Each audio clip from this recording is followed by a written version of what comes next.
January 16, 2016. Oh, okay. January 16, 2016. Yeah, 116, 2016. All right. We will continue with the 7 last kings of Judah. We started with Manasseh, and then Ammon, and then Josiah, and then Jehoahaz, and then now Jehoiakim. We didn't get very far with Jehoiakim because Jehoiakim is the king at the time when Daniel was taken, right? Yeah, and Daniel was taken. He was the boys, the children that was prophesied that they were going to be eunuchs in Babylon. And that was the curse that was given to Hezekiah, remember? So Daniel had to fulfill that, because they went they went to Babylon at the time of Jehoiakim. So that prophecy was fulfilled at the time of Jehoiakim. All right, let's see. We will go to. Oh, and Daniel was actually nobility, right? He was a prince. Yeah, he was nobility. He was a descendant of Hezekiah. All right. Now, we understand that the 7-time prophecies, the 7-time curses, are divided into 4 parts. The first part is breaking the pride of power. That applies to Manasseh, because Manasseh is the first king of Judah that was ever taken to Babylon as a captive, right? The pride of his power, his supremacy as a ruling king is broken because he's now taken captive. Before, there was no king of Judah that was ever taken into captive. He was the first one. And after him, all the kings become vassals or puppet kings, right? So the pride of their power is broken. So that the first 25-20 is actually applying to Manasseh. Now the second 7 times, 7 times number 2 is, and if we walk contrary to me and will not hearken unto me, I will bring 7 times more plagues upon you according to your sins. And I will also send wild beasts among you. So there's going to be wild beasts, which shall rob you of your children, right? Your children. So who's your children? Well, that's exactly Daniel. And destroy your cattle and make you few in number, and your highways shall be desolate. All right? So who's the children that was taken away? That was Hezekiah's curse, right? Remember, and thy sons that shall issue from thee, which thou shalt beget, they shall take away and shall be eunuchs in the palace of the kingdom of Babylon. This is the curse of Hezekiah, and that was fulfilled at the time of Jehoiakim, because the children were robbed, and that was Daniel, Shadrach, Meshach, and Abednego. But there are actually other children, so they were not only 4. They won't come and just take 4 boys. There was a lot more. All right? Okay.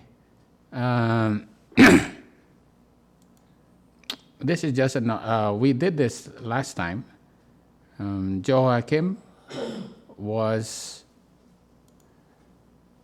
the son of Josiah, right? Jehoiakim also means Jehovah will rise. Jehovah will raise. Yeah, Jehovah will raise, or Jehovah rises. Okay? Now this has a big meaning because Jehovah rises is also seen in Revelation 10 when the Revelation angel stands between the waters and the sea, right? And that angel is none other than the personage of Jesus. So Jesus rises. And that at Revelation 10, that's on August 11, 1840.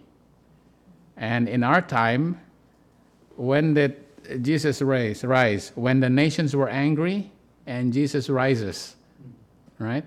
And then Revelation 18, 1-3 is fulfilled. When is that? 9/11. So Jehoiakim, Jehovah will raise, is lined up at 9/11. All right? Okay. So the second 25:20 applies to Jehoiakim, because he's also conquered by Babylon, and his sons and his people were taken to Babylon. Okay. All right. Jehoiakim was 25 years old when he began to reign, and his mother was Zebudah, because he is the half-brother of Zedekiah and Jehoahaz. They both have different mothers, right? He has a different mother than his half-brothers, all right? Okay. Now, one other thing. The last three trumpets, now these are the last three kings, Jehoiakim, Jehoiachin, and Zedekiah. These are the last three kings that were attacked by Babylon. All right? You know, also there's another way of thinking about this. There's the last three trumpets. The last three trumpets are warnings of the three woes of Islam. All right? So the last three also has big meanings too. All right? Because there's going to be attacks. Okay. Okay. Now I'm going to continue to number 40. All right, because we did, I think this is around this time that we did last week. All right, Jeremiah 25, verse 1-4. Now the prophets that was living at that time and was giving all the warnings was Jeremiah during that time. And the word that came to Jeremiah concerning all the people of Judah in the 4th year of Jehoiakim. All right, remember this is the 4th year of Jehoiakim, the son of Josiah, king of Judah. That was the 1st year of Nebuchadrezzar, king of Babylon, the which Jeremiah the prophet spake unto all the people of Judah and to all the inhabitants of Jerusalem, saying, from the 13th year of Josiah, all right, even unto this day, there has been 3 and 20 years. The word of the Lord hath come unto me, and I have spoken unto you, rising early and speaking, rising early and sending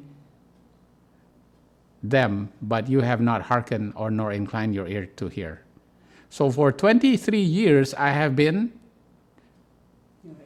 raising my voice to speak to you, prophesying of the things that has about to come and giving you warnings all the way from the time of Josiah even until now for 23 years. But what do? You do not hear. And the ones that are rising early and speaking are the prophets, right? The prophets. Okay. So if Jeremiah is speaking at the time of Jehoiakim and warning of the people of the judgment that is going to come, what is, there's going to be a people in this time, after 9/11, that is going to be prophesying about the judgment that is going to come to spiritual Israel, right? Yeah, because what happened then is going to happen now. All right. What has he been prophesying? Jeremiah 25, 9-13. Oh, well, we went through this last time already, because Nebuchadnezzar, he was saying that Nebuchadnezzar, the king of the north, is my servant, and he's doing my duty to punish you, and you are going to serve him for 70 years, right? And after 70 years are accomplished, then I will punish Babylon. right? Babylon will punish you, and after 70 years, I will punish Babylon. And the punishment, these punishments that I will give to you, all these punishments, voice of mirth, gladness, voice of bridegroom, all these, there's no more voice of the bride, no more light of the candle. It'll be a desolation. This punishment for Jerusalem will also be the punishment for Babylon. Because remember in Revelation 18, all these, we did these. Do you see voice of the harpers, the sound of the millstone, the light of the candle, voice of the bridegroom and the bride? This is also the punishment for modern Babylon. So Babylon will be punished the same way. All right. So at the time of Jeremiah was rehearsing the foundational messages that was refused by Jerusalem, even from the time of Josiah. And he was prophesying the final destruction of Jerusalem and Babylon, right? Literal and spiritual. All right. So what we're going to have to realize, if we are going to be spiritual Jeremiah these times, there's going to be people who will be prophesying the literal destruction of spiritual Israel and spiritual Babylon. Now, spiritual Babylon, you can think of it as the land for which the people of God is in. So it's, for us, it's America. Right. So we are going to have to prophesy of things that is going to happen to spiritual Israel and also the sixth kingdom. All right. Okay. Now what was he doing? What was the warnings? Well, all right. The first years of Jehoiakim's reign were filled with warnings. All right. The warnings that the Assyrian power is no longer, and the Egyptian power in the south is no longer. They have been defeated by the Babylonian Empire. Okay? The Babylonian Empire now was rising to the eastward and swiftly overshadowing all the other nations. Egypt and Assyria is no longer now. Within a few short years, the king of Babylon was to be used as the instrument of God's wrath upon impenitent Judah. All right. The role of Babylon is to punish Judah. Again and again, Jerusalem was to be invested and entered by besieging armies, company after company. Right? First only a few, but then later thousands upon 10,000s were taken captive to land of Shinar, which is Babylon, and they were to be in forced exile. First Jehoiakim, Jehoiachin, and Zedekiah, they all rebelled. Right? All these king rebelled, and they were to become vassals. Vassals means they become puppet kings. But they were rebelled. Severe and severe were chastisements to be inflicted upon the rebellious nation. Right? And Jerusalem was to be laid waste and burned with fire. The temple was destroyed. The kingdom was to fall, never again to occupy its former position among the nations of earth. Oops, sorry. Okay. Now this is a very important one. Prophets and Kings 4:25. This is kind of like the concept of what it means to suffer the 25:20. God has pleaded with Judah not to provoke him to anger, but they had not hearkened. They did not listen to Jeremiah. For 23 years he's been telling them. Finally, sentence was pronounced against them. They were to be led away captive to Babylon. The Chaldeans were used as instruments, which God chastised his disobedient people. The sufferings of the men of Judah were in proportion to the light they had and to the warnings they had despised and rejected. It's in proportion. All right. So Jehoiakim, Jehoiachin, and Zedekiah. Well, to Jehoiakim, he has learned of those, but to Jehoiachin, his responsibility is more because he knows more, and so he will have to suffer more.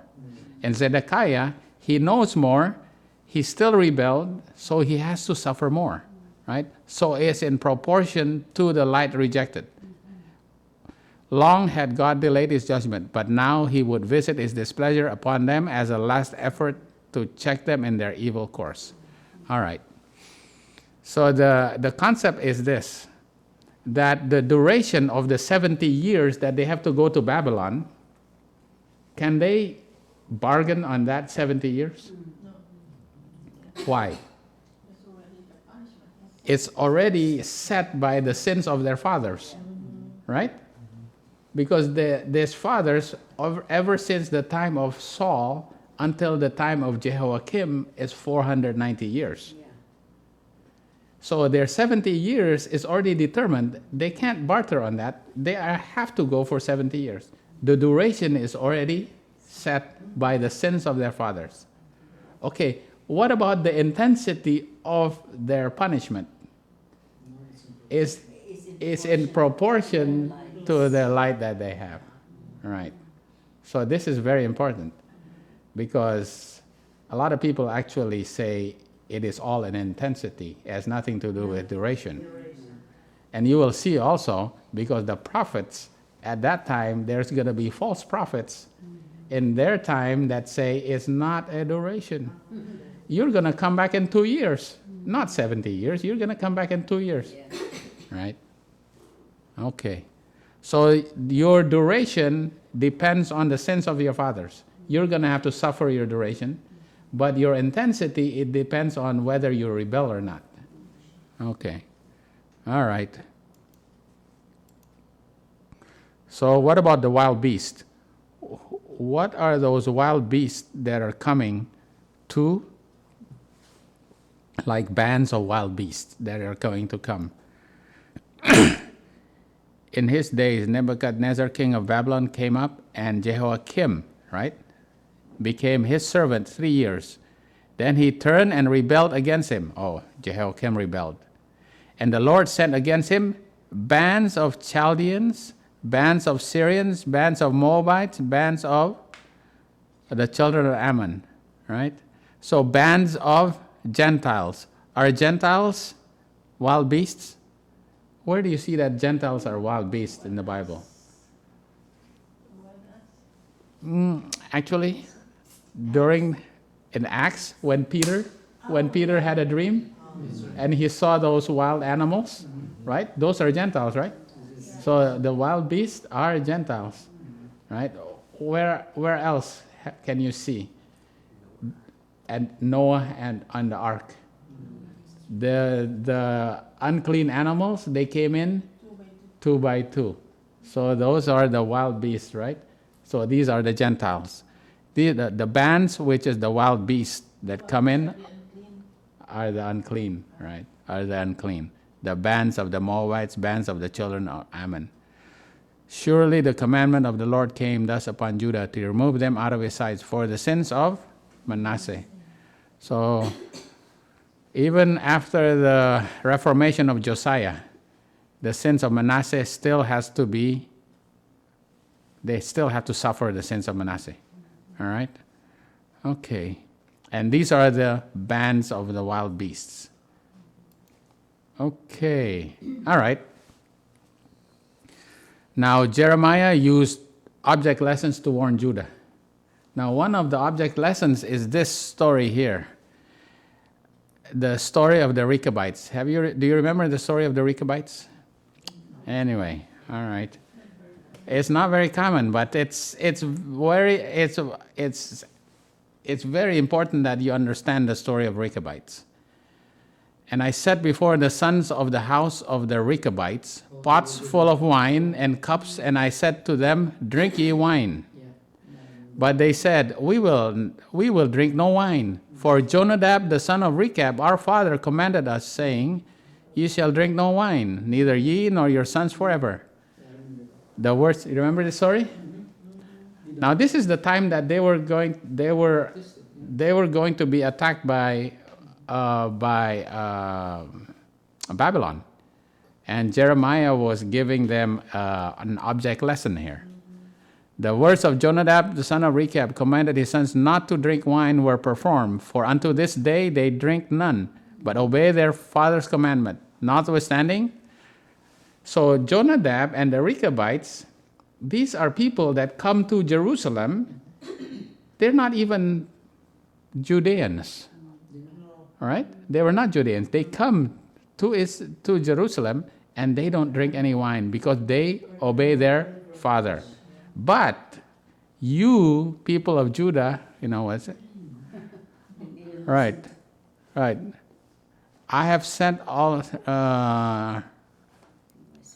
where are we? Notwithstanding, I have spoken unto you, rising early and speaking, but ye hearken not unto me. I have sent also unto you all my servants the prophets, rising up and early, sending them, saying, return you now, every man from his evil way. Amend your doings, go not after other gods to serve them. Ye shall dwell in the land which I have given to you and to your fathers. And ye have not inclined your ear, nor hearkened to me. Because the sons of Jehonadab, the son of Rechab, have performed the commandment of their father, which he commanded them, but this people hath not hearkened to me. Yeah, it was an example. These people, they listen to your father, to their father, but you don't listen to God. Right? In other words, he was saying that you were wine drinkers too. Yes. Right? Oh, yeah. Yeah. Israelites, oh, yeah. Yeah, they were wine drinkers too. They don't listen to God. And the object lessons were the Rechabites. Okay, now this is a very important lesson because the Rechabites, they listen to their fathers. They listen to their forefathers, to their pioneers, right? And then they were lifted as an example here. Example to who?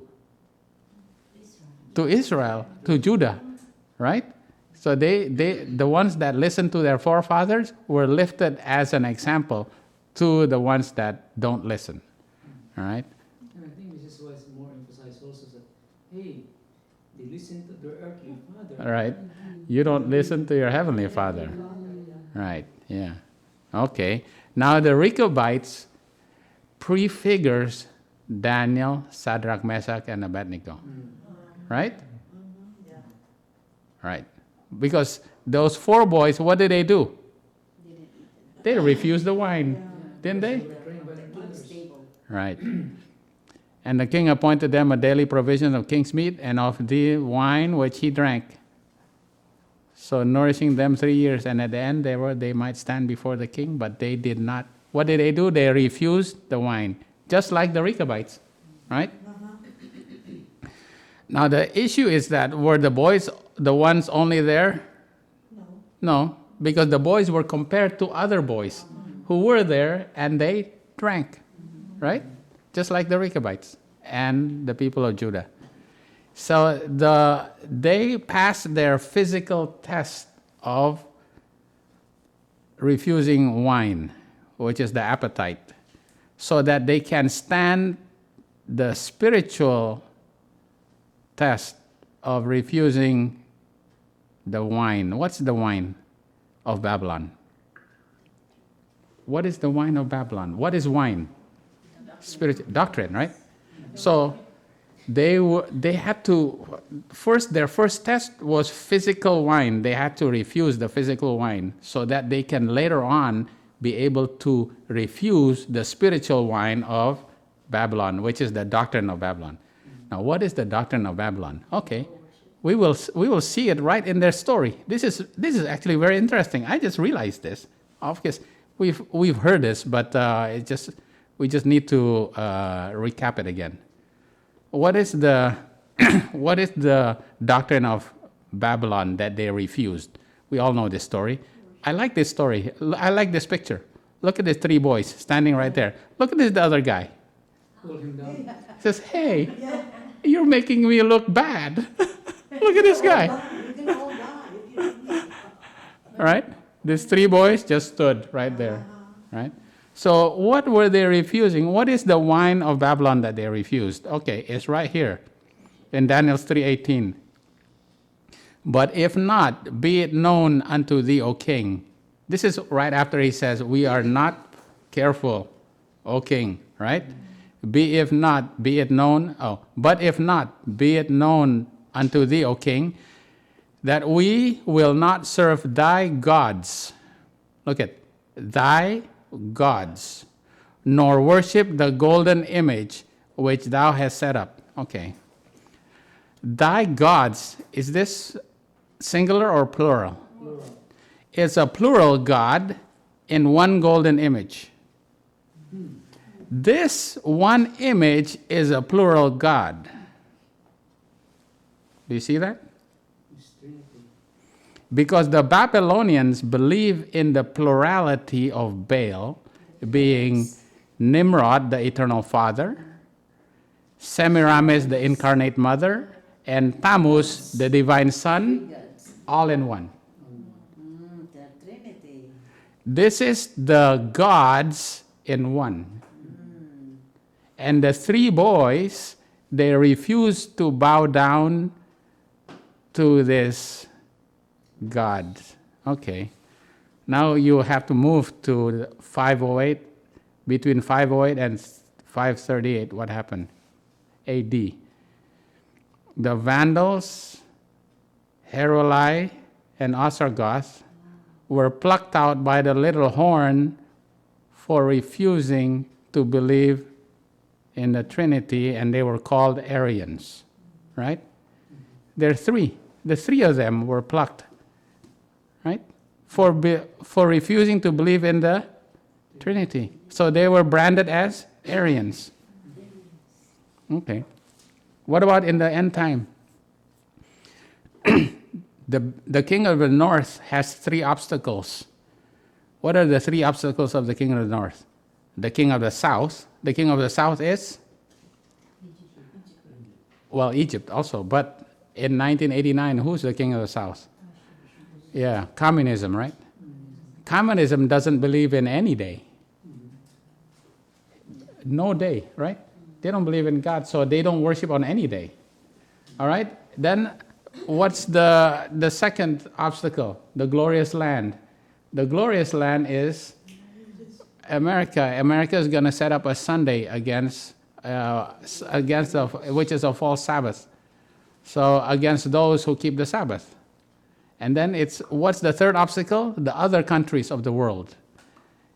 It's going to be against those who keep the other day, Friday. That's 1.5 billion people in this world that keep Friday. Right. So this is like the king of the south, typified by those who don't believe in any day. This is the glorious land, typified by those who keep the Sabbath. And this is the other countries. I just realized that all of these stories are all connected, because there's the three obstacles to those that don't believe in the three in one God. So, who's Jehonadab now? So who's Jehonadab? Remember Jehonadab, the Rechabite? Yeah. The one that Don't drink wine. don't drink wine? Who's Jehonadab? All right? People never studied this before. I've never studied it before. Who's Jehonadab? Are the 11 workers? Okay. All right. That's a short story. There's a short story. This is the story. Do you remember this story? Oh, It's Jehu. It was with Jehu. Yeah, that's the also. Who's Jehu?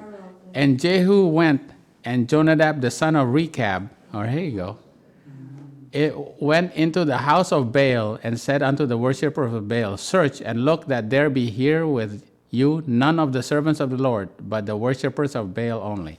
Okay, now we got to tell you the story of Jehonadab and Rechab, the son of Rechab, and Jehu. All right? Jehonadab was the son of Rechab. He helped Jehu. Now, who's Jehu? Jehu is the king, the general, that was anointed by Elisha's student to revenge the house of Ahab. He says, Jehu you are going to kill the entire house of Ahab because of the sins of Ahab and Jezebel. You are going to wipe them out, all right?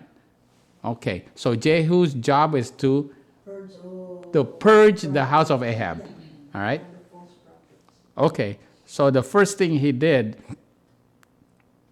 was he killed the son of Ahab, which is named Jehoram. And then Jehoram's nephew was the king in Judah. All right? He killed him too. And then afterwards, what did he do? He went to Jezreel with his horses. He drove furiously. And when you go on the internet and find out Jehu, he goes, "Oh, Jehu is the one that drives furiously." Mm-hmm. So they say, drive like Jehu. He drives furiously. So there is a general who drives furiously in the Bible. His name is Jehu. What did he do? He looked up and looked at this queen. What's the queen? Queen Jezebel, who had painted her face, right? She disguised herself and painted her face, looked out the window, and Jehu said, "What? Kill her." And what happened? She had eunuchs around her. This is the revenge of the eunuchs. What did the eunuchs do? Push her down, and Jezebel was pushed down and she died, right? And what happened? What did Jehu do? He went and ate and drank. Now the story is in 2 Kings. 2 Kings, what? 2 Kings 9. So he went and drank. And after he says, "Okay, I'm done eating. You know what? We should go and bury that woman because she needs a proper burial. After all, she is a queen. I mean, she is a daughter of a king." Which king? The king of Phoenicia. Yeah, because Ahab had an alliance with the Phoenician kings, right? And by marrying Jezebel. So Ahab also had an alliance with Judah by trying to go with Jehoshaphat and fighting Syria. So Ahab had an alliance with Phoenicia and Judah, right? Okay, so we should bury her. But what did they find when they wanted to bury her? The dogs had ate her up. And there was only what left? Her skull and some bones of her hands and feet. So they could not even bury Jezebel as prophesied. She was eaten by the dogs. All right. So and after that,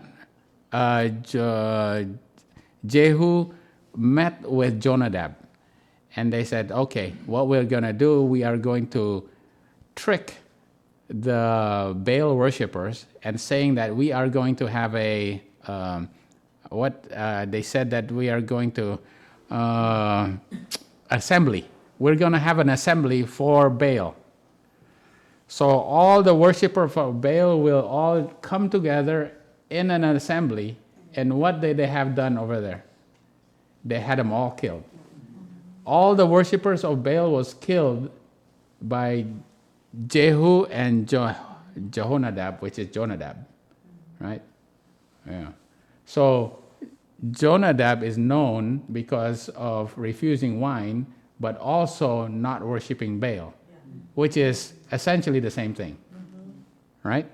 Because it's the wine of doctrine. The doctrine of Babylon is Baal worship, right? The wine of Babylon is Baal worship. Okay. Yeah, we never heard that story before, right? A lot of, Jehu riding furiously. right, yeah. But now you know who Jehonadab was. Jehonadab he helped Jehu kill the Baal worshippers, right? And his sons, he told his sons never to drink wine. And even at the time of Jehoiakim, his sons continued to obey him and never drank wine. Okay. Weren't they the people that live in tents also, the Rechabites? I don't think so. Yeah. They were, obviously, the Jehonadab son of Rechab were from the north. Right. They were Israelites. They were not Judeans. All right. Okay. So we're going a little bit, we're sidetracking a little bit. Yeah. But it's very important. We can't just let a story get by because there's a reason why it's in the Bible. All right. Now, What was the third obstacle you were saying earlier? the third obstacle was the other nations, the other countries. Yeah. First is the king of the south, which is communism, and then the glorious land, and then the other countries. It's Russia, America, and United Nations, right? Those are the three obstacles. Vandals, Heruli, and the Ostrogoth, right? Mm-hmm. Shadrach, Meshach, and Abednego. It's the same thing. It's the same thing. Okay. All right. Now we are going to see what is called the purge of Jehu. See, Jehu purged the house of Ahab, all the Baal worshippers, okay? This is actually very interesting, you know? Well, if you know me, I kind of like chronology. All right. So who's Jehu? Jehu is He was the anointed. he was anointed by Elisha. King, right?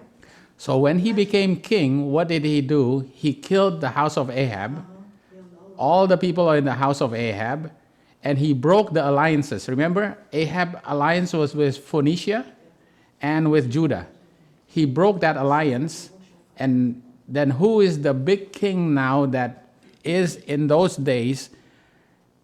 His name is Shalmaneser III in 841 BC. Shalmaneser is the king of Assyria now. He now is the ruling power in that area.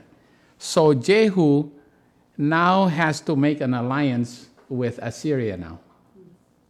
Now, why does Jehu have to make an alliance with Assyria? Because after killing Ahab's house, which is according to what Elisha told him to do, which is God's command, what did he do? Was he faithful to God? Was Jehu? No, he's an Israelite king. None of the Israelite kings were actually faithful to God. What did he do? He did not destroy the golden calves of Jeroboam. And he continued to worship it, and he made the children of Israel continue to worship the calves of Jeroboam. And because of that, Israel became subject to Assyria, right? And this is what he had to do. He had to go and actually give tribute to Shalmaneser in 841 BC, and that obelisk, this obelisk, is still present. It's still there. And this obelisk is the black obelisk of Shalmaneser, was found near Nineveh, which is near the capital city of Assyria, right? Assyria or Syria? Assyria. And they found this in 1846. And if we should go. You know, this is another reason why we should go to London and look at this, because this is still in London. Yeah, it is in London. You can still go see this in London. This right here, this part right here is this part. Which office?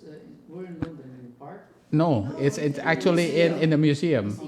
So if you're going to go to London, you make sure you go see this, the black obelisk of Shalmaneser, and which one? Oh, the Rosetta Stone. Right. Those are the things that you want to go see. All right. Because this one, this is this is the oldest, okay, the oldest surviving contemporary carved depiction of an Israelite. In other words, That's Jehu. yeah, there is no other carved image of an Israelite that still survives now. This is the oldest one. Yeah, because at contemporary, meaning an Assyrian person carved this in 841 BC.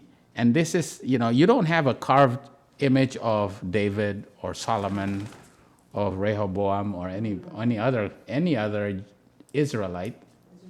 Jehu, except for Jehu. And this is what it says right here. The most complete of list that they found, that's what it said. The tribute of Jehu, son of Omri. Is he the son of Omri? No, he's not the son of Omri. Son of Jehoshaphat. No, he's actually not. Yeah, he's the son of Jehoiakim. But this son of Omri is actually the successor of Omri. Because Omri's son is Ahab. And Ahab was killed by him, by his house was killed by Jehu. And so he's the successor of Omri. All right, this is what it means. He's really not the physical son. So Jehu, the tribute of Jehu, son of Omri, meaning successor of Omri, I received silver, gold, and all these tributes. Right? Shalmaneser said this. And he actually conquered 5 other nations. 5 nations here, these 5 nations. But the second one is actually Israel. And the biblical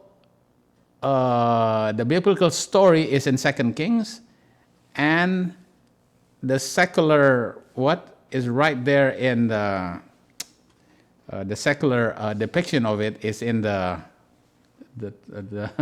it's in the museum in London. So very interesting. Okay, so this is Jehu. Okay, now Jehu purged the house of Ahab. Okay, now we'll see this. All right. Remember, Solomon married Rahab, and Solomon's son is Boaz, married Ruth. Right? These are all foreigners, right? Foreign women. Right? Boaz had Obed. Obed had Jesse. Jesse had David, and David married Bathsheba. Right? An illicit alliance, right? And had Solomon. And Solomon eventually had all these kings, all right? Rehoboam, Abijah, Asa, Jehoshaphat. Remember, Jehoshaphat was the king that went into alliance with Ahab, and they went to Ramoth Gilead to fight the Syrians, right? But then Ahab got killed. Right, Jehoshaphat's son is Jehoram, right? Jehoram is very well known because Jehoram married the daughter of Ahab. Their son is Ahaziah. All right? And Ahaziah's son he had several sons. Jehoash, which is actually the 7-year-old boy king that was saved. All right? He was hid. Right? He is actually Joash, the boy king. So if you remember the boy king that was saved from the evil grandmother, this is Joash. His name is Jehoash. All right? And then from there, Amaziah, Uzziah, Jotham, Ahaz, Hezekiah, and Manasseh. Right? Now you know Manasseh, right? He's the first of the last 7 kings of Judah. So all the way from David, here's all the kings, all the way to Manasseh, and then Manasseh, Ammon, Josiah, Jehoahaz. So you know this, the last 7. Okay, what about the other side? All right, remember Solomon's kingdom was split into 2. This is the southern part, and this is the northern part, Jeroboam. Jeroboam's son was Nadab, but then there was Baasha actually revolted against Nadab. Baasha's son is Elah, but Zimri revolted against Elah, and then Omri revolted against Zimri. Omri's son is Ahab. See, this is, right? Omri's son is Ahab. And Ahab made alliance with the king of Phoenicia and married his daughter, which is Jezebel, right? Remember, Ahab had an alliance with Phoenicia through Jezebel and with Judah through Jehoshaphat, right? Now, Ahab had many children. When he died, right? Obviously he died. How did he die? Killed by an arrow, right? He was killed by an arrow, and his blood was licked by the dogs in Jezreel, right? And his son Ahaziah became king. what happened to Ahaziah? He fell through a lattice from the second floor. He fell through a lattice. So he died, and his brother is Jehoram, also called Joram, became king. All right? So there was Joram, and during that time, his sister, so the daughter of Ahab, is Athaliah.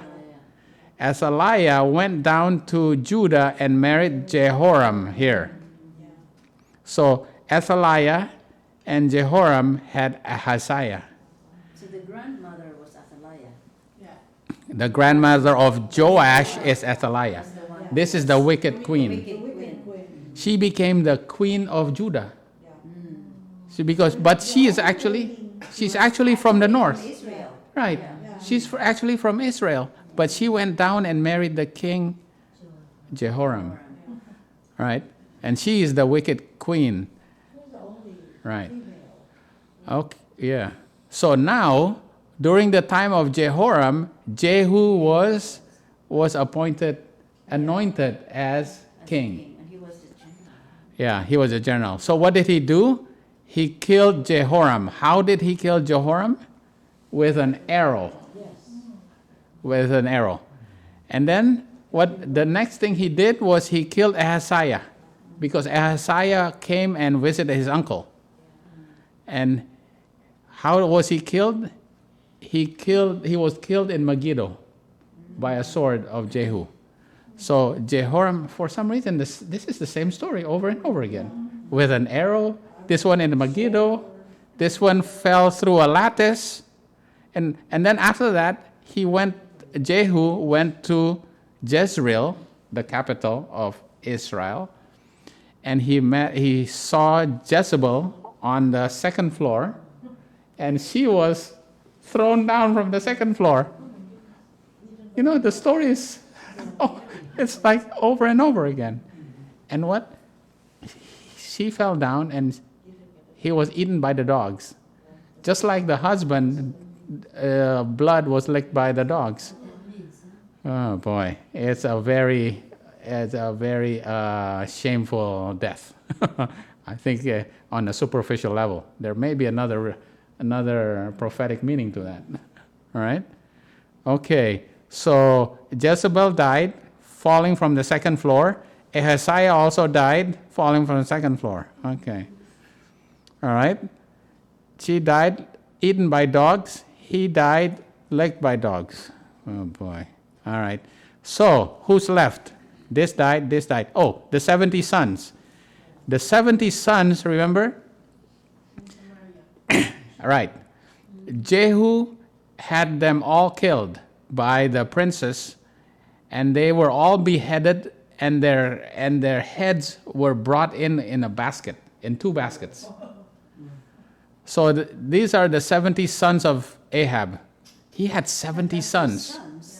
In addition to Ahaziah and Jehoram and the daughter. Right, obviously, you're right. So what happened to Athaliah?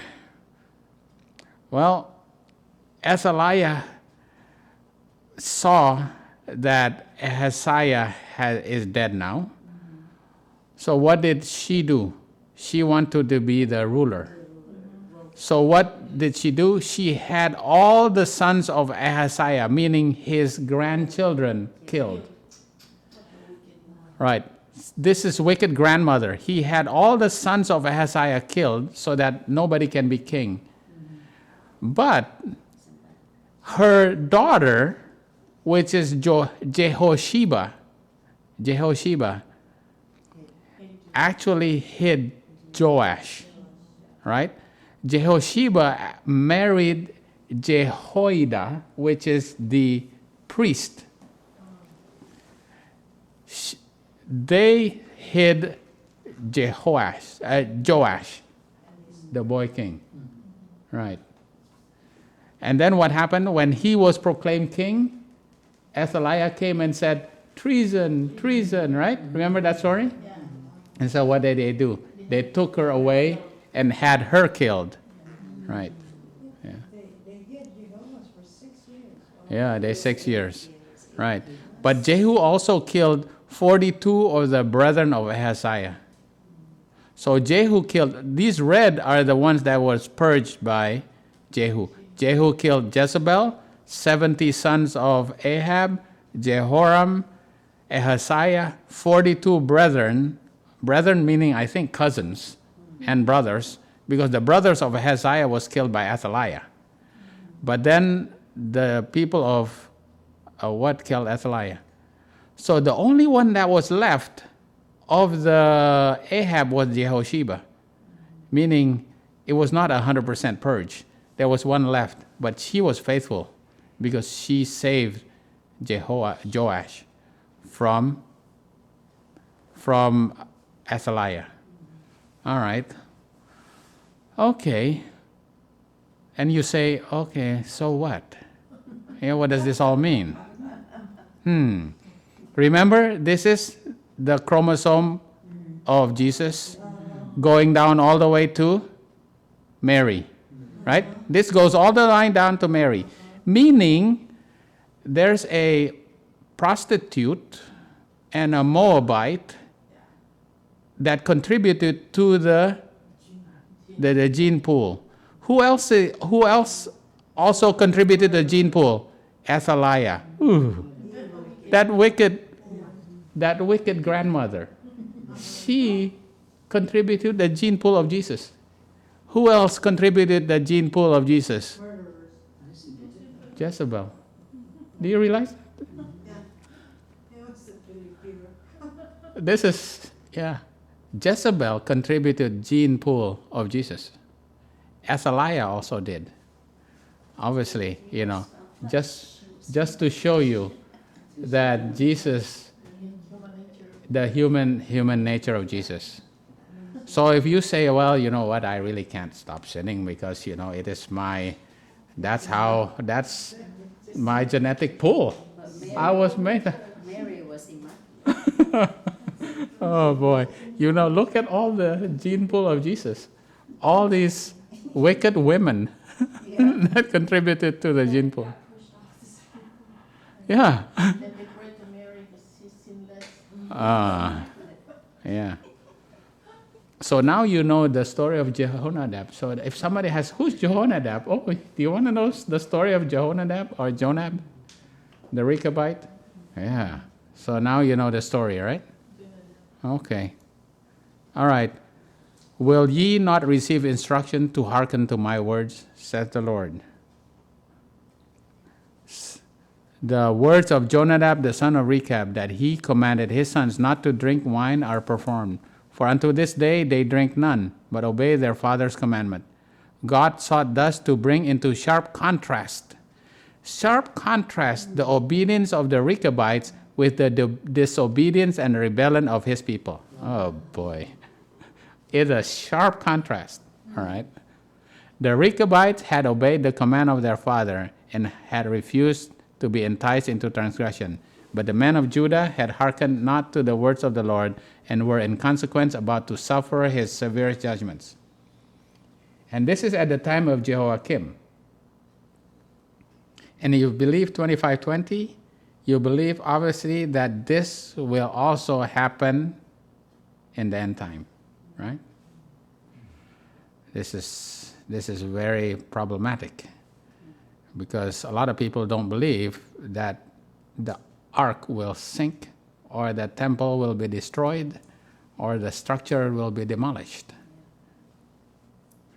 But all of that, when you know the story, it cannot be, because the same story will be repeated, all right? It was their conscientious observance of the commands of Holy Scripture in the days of Jeremiah's ministry brought to Daniel and his fellows opportunities to exalt the true God before the nations of earth. The instruction those Hebrew children had received in the homes of their parents made them strong in faith. See, the Rechabites, they obeyed their fathers. And Daniel, Shadrach, Meshach, and Abednego, they obeyed their parents. Okay. Meaning, the most important lessons are obtained in the house and not in the school or the church. You have to see the negative also, meaning what is actually not the most important. The most important is the teaching of the parents in the homes, right? Right. Okay. So that they can refuse the wine, right? Okay. How are we? Oh, we're still okay. Wow, we haven't really gone very far in Jehoiakim. All right. What else did Jeremiah? I have water here. What else did Jeremiah, warn the children of Judah? Right. But Jehoiakim, he did not do. What did he did not do? All right. You can read this, but essentially what he did was he built extravagant palace. He big dwelling places while oppressing the laborers, right? Right. Right. Yeah, painted by vermilion. That Jeremiah 22. What is he showing? That he's not preparing to become a captive, right? He says, you're going to go for 70 years. Well, I don't believe that, this is what I'm going to do. Right. Yeah, built an extravagant dwellings while oppressing the laborers. Right. Okay. Or just like us, or maybe like doing, maybe we're just making money and not thinking Right. about, Yeah. what's coming. Yeah. We are going on our own plans. And not realizing the true plan that is really for us. All right? At the very time messages were impending doom were urged upon princes and people, the ruler Jehoiakim, who should have been a wise spiritual leader, foremost in confession of sin and a reformation in good works, was spending his time in selfish pleasure. I will build me a house and large chamber, he proposed, and this house, sealed with cedar and painted with vermilion, was built with money and labor secured through fraud and oppression. The wrath of the prophet was aroused, and it was inspired to pronounce judgment upon the faithless ruler. All right? So what was he? He was rich, he was blind, and he was spiritually in need of nothing, right? Wow. He was a true Laodicean. Okay. All right. Yeah, there's another object lesson. And I'm not going to read this, but Jeremiah, he likes to do object lessons. He actually went and had a pot and a potter's earthen bottle.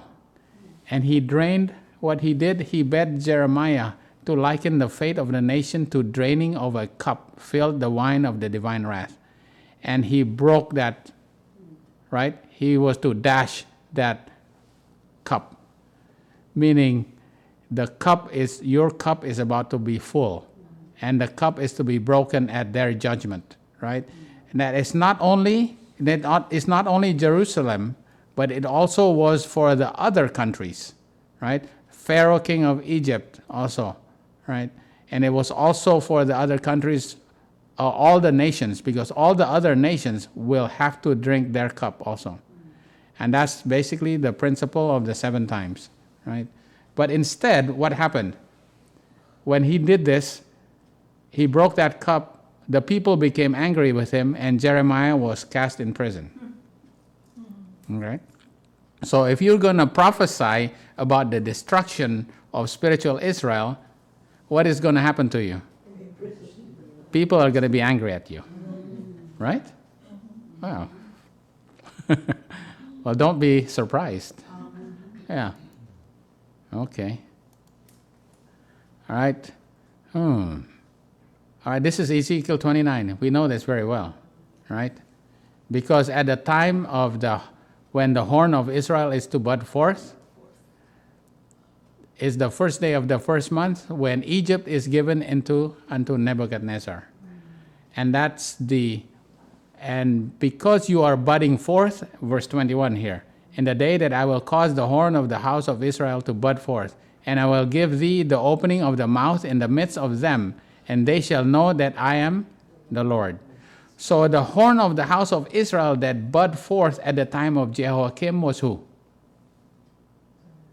It was Daniel, Shadrach, Meshach, and Abednego. Because what happened to them?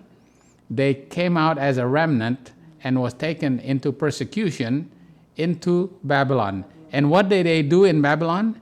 They opened their mouth and witnessed to who? To the Babylonians, right? To the Babylonians, right? So it was also, they also witnessed to Nebuchadnezzar and Darius. And obviously, we know Zerubbabel preserved the seed, and with that became the remnant that came back, right? Out of Babylon. All right. Thus, prophecies of oncoming judgment were mingled with promises of final and glorious deliverance. You are going to be delivered. You know, it's not that you're going to only be scattered, but you are also going to be gathered. Those who should choose to make their peace with God and live holy lives and the prevailing apostasy would receive strength for every trial and be enabled to witness for him with mighty power, just like Daniel, Shadrach, Meshach, and Abednego. In the ages to come, the deliverance wrought in their behalf would exceed in fame. Your fame will exceed even Daniel's, Shadrach, Meshach, and Abednego. In the ages to come, see, the deliverance wrought in their behalf would exceed the fame that was wrought for the children of Israel at the time of Exodus. It's going to be even more. Your fame is, because why? It's going to be the whole world. The whole world will see you, right? This is talking about at the Sunday law, when the whole world will see you, right? It makes sense because the outpouring of Holy Spirit. Right. You are going to be witnesses because you have to be the remnant. Okay.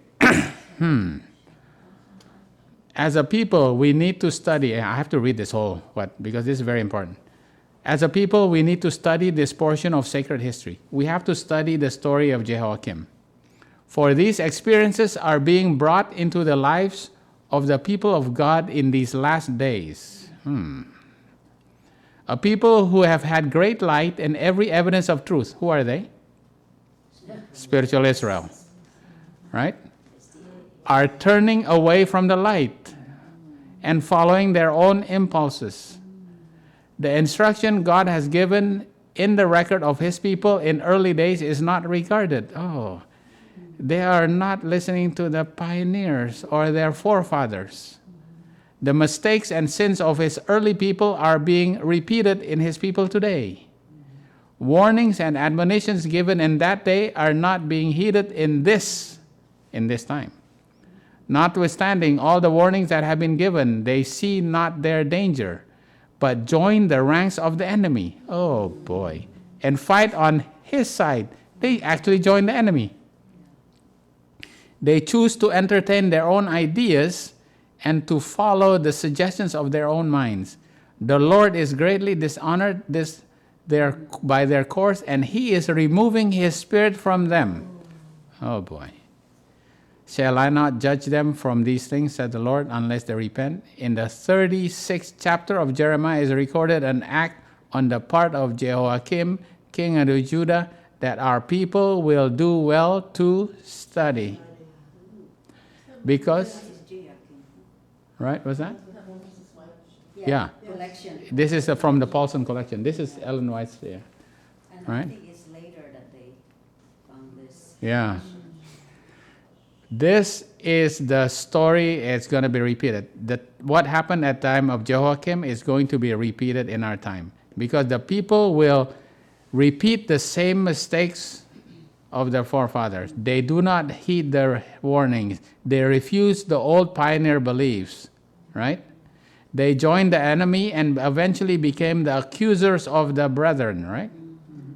And the Holy Spirit is being removed from them, and they become worse and worse. Oh boy.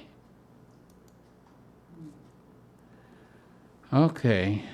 All right. Now you know the story here. This story is when Jeremiah said that he will take a roll of a book, and he wrote all the words that he had spoken unto Israel, even from the time of Josiah, even unto these days. So all the things that he had written and he had admonished them, he says, I'm going to write them in a book. And this book you are going to read to the people. And what did they do with that book?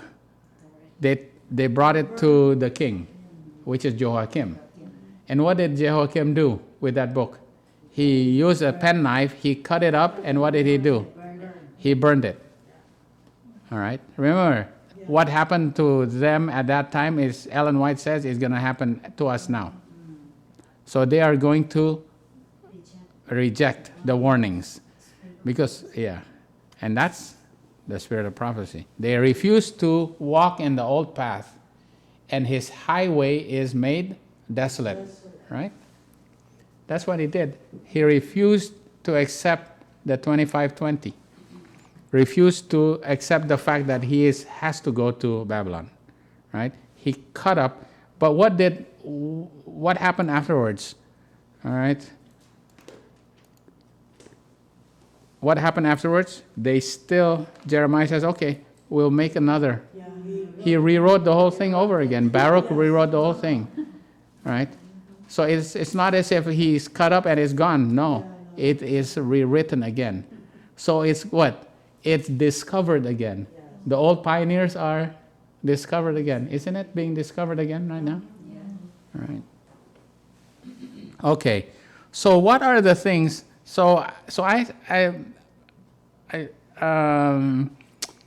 We see the story. It says all the things that Jeremiah had been prophesying, and it's all written in Jeremiah.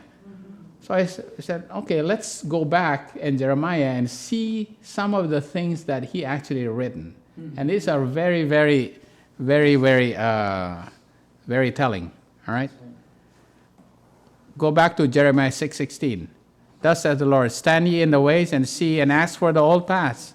Where is the good way, and walk ye therein, and ye shall find rest for your souls.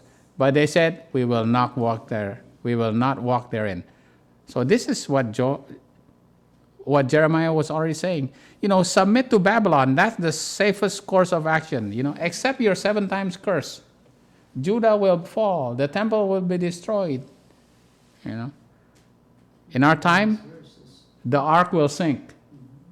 And the next verse is Right? also, I said, watchmen.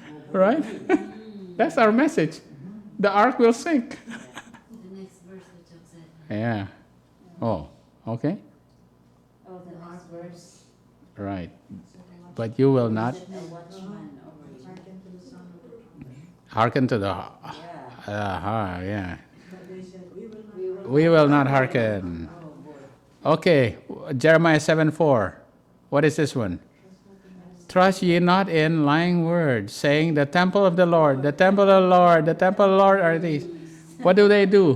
They trust in the temple and instead of the Lord of the temple. Oh boy. Yeah.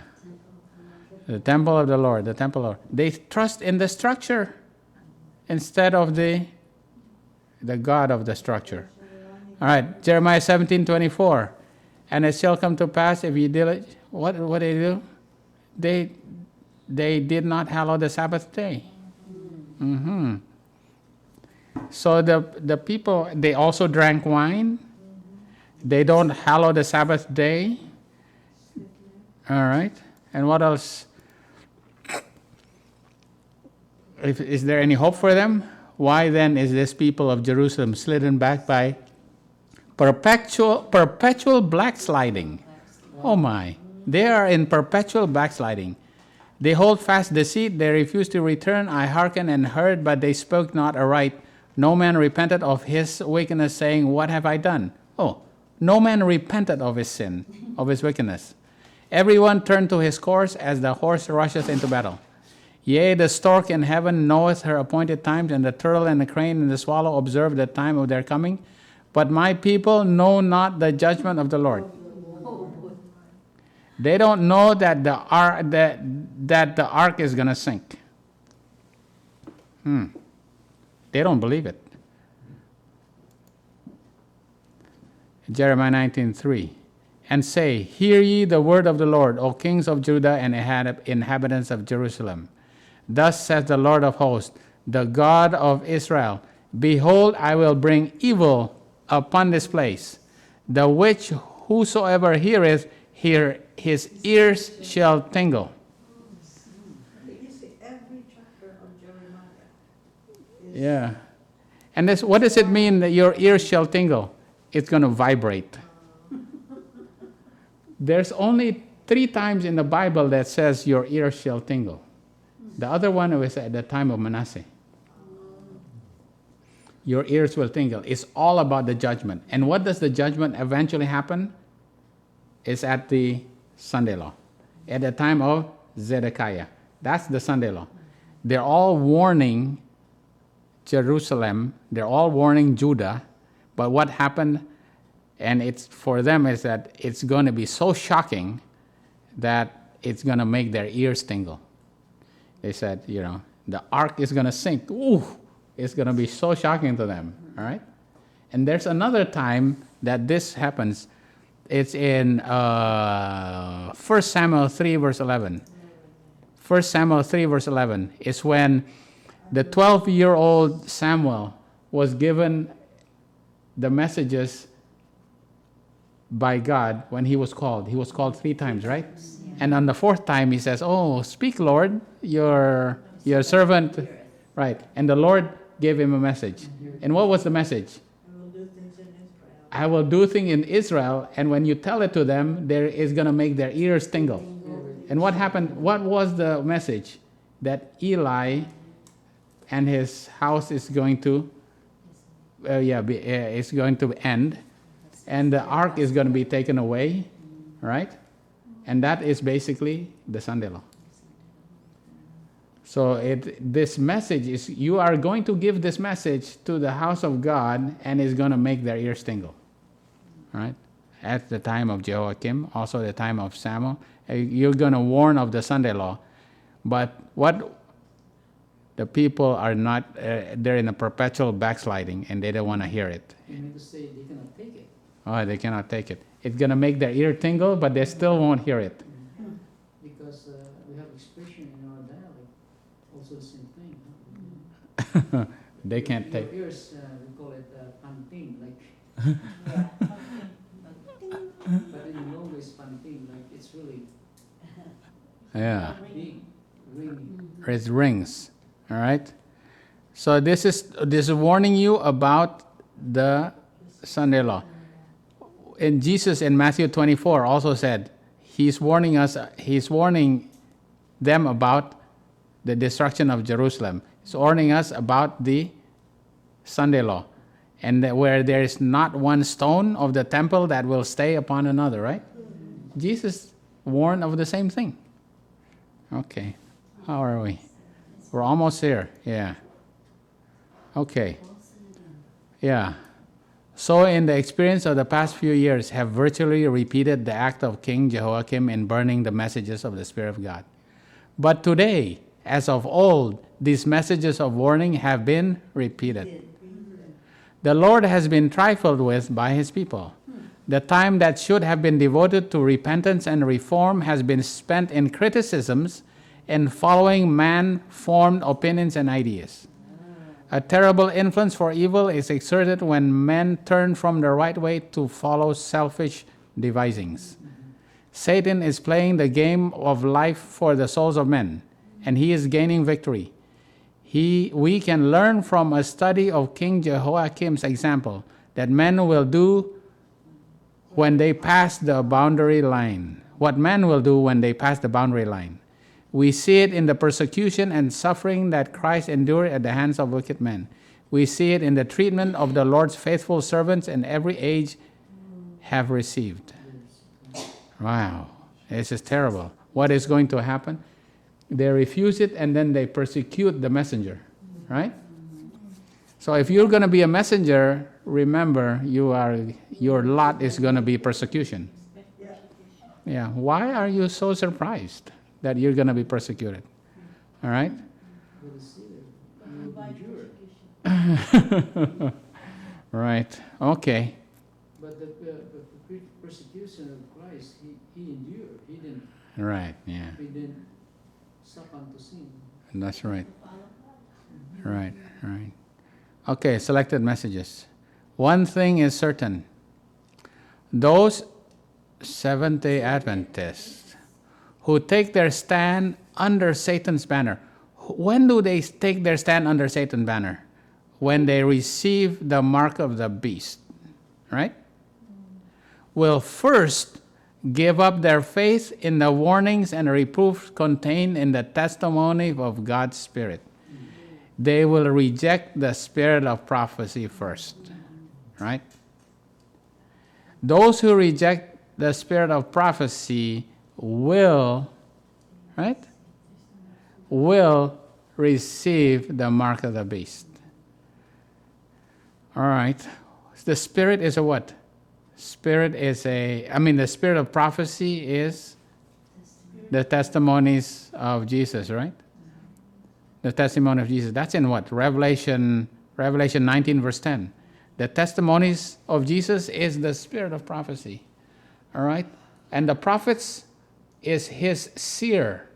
What is his seer? Somebody who sees. Somebody who can see. And if you lose your prophet, what happens? You're blind. You become blind. Just like Zedekiah became blind. And Laodicea is blind. Because there's no spirit of prophecy. Prophecy is being rejected. Okay?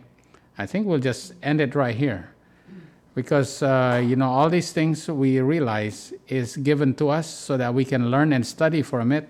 It is for us to realize, to know that unless we actually understand what we are doing when we are giving the message, and we expect that we will receive a backlash, persecution, just like the time of Jeremiah.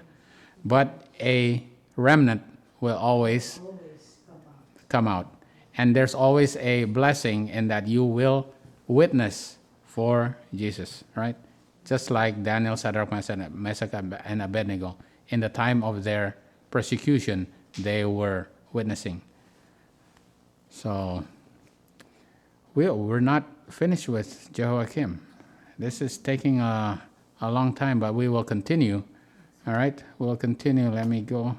We'll continue next week and try to finish up with Jehoiakim next week. All right? Okay.